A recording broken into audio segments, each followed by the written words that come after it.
zero waste when you don't want to spend too much money.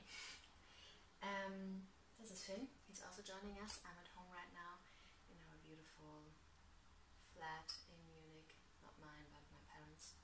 And yeah, so let's get started. The first 3 days will be quite easy for you, so you don't really have to do that much. You can just be yourself as you have been always. The first 3 days are really there to just observe yourself, observe your habit patterns, without any judgment. Try to really control yourself in any way. We want to just get to a state where you know, okay, what are my typical things, what I consume on a daily basis? What do I seem to be really needing?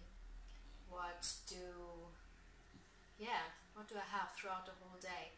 Just kind of get a feeling for what you feel you really need, and what maybe are things you just sometimes have as a snack or whatever. Mainly it's food, right? Because that's what most of the waste is created for. Of course, clothes as well and everything. But I will mainly go into the food sector in this whole 14 days video thing, because I'm not a real big shopping queen and I don't really have these problems. And so yeah, I can just give you my personal experience. And for me, I have managed to live very, very waste reduced. I wouldn't say completely zero waste yet, but I'm 90% reduced, mostly regarding food. So the first 3 days now, I want you to be yourself, observe whatever you're eating, be conscious about it, be mindful, but don't judge. Try to be completely without judgment. Try to also not yet analyze what you're eating, so don't try to yet find out where it's coming from and all these things. Just really consume what you normally consume. And on the third day in the evening, we will get then to the stage where we actually analyze that a little and getting to a point of finding out how we can go on from there. So that was my monologue. Now there comes the exercise. Exercise throughout. Certain events took place since this camera was shut off. The camera actually fell down. The construction I made wasn't that great. And Finn left me, so now I'm here alone, and I'm going to talk with you about the most important part of starting any course that I hopefully give in the future in my amazing center that I might be able to afford one day, but now it's not at all in reach. So this is meditation. I believe, and there's so many things written about that in my website, I believe that it's so important to start everything from the very center. So everything we do in life. Before we become big activists, we have to become an activist within ourselves, understanding who am I actually, what does it mean to be me, what does it mean to be human, what does it mean to simply be present, what am I without my thoughts, what is there beyond all this. And then coming from that point of completely is maybe a little overdone. I think that's a really far journey that I have not yet reached at all.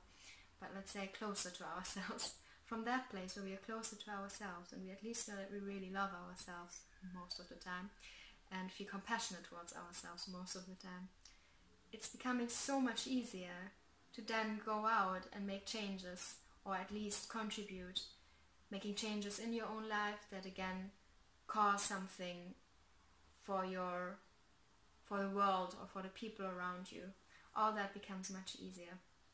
So I want to start with meditation, with observation of the mind, observation of body sensations, and that way I want to leave it a little up to you, how you work with that, how you gain wisdom from that, and how you interpret it in that context with zero waste or the whole environment around.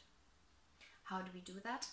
There's a video that I've uploaded some time ago in my yoga channel, was Yoga with Louisa, and that is about Shavasana. I'm instructing a Shavasana there that is very much and highly inspired by simple observational meditation that I practice since 5 years, most of the time 2 hours a day, and I deeply love, find very beneficial for myself, and I hope you get the same out of it. Now, Shavasana is a practice you do when you lay down.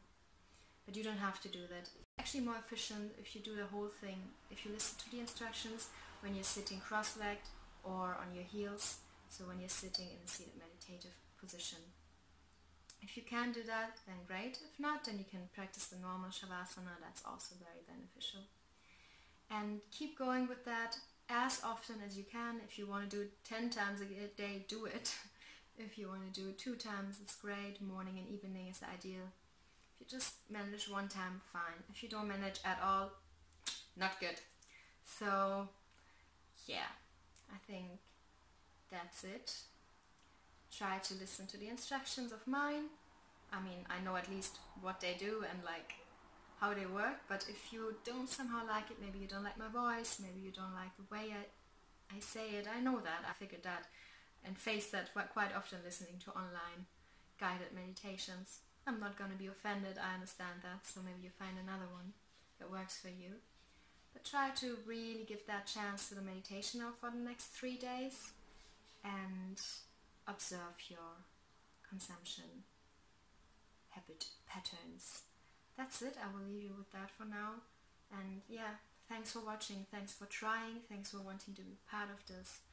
And yeah, I think that's all we can try for now.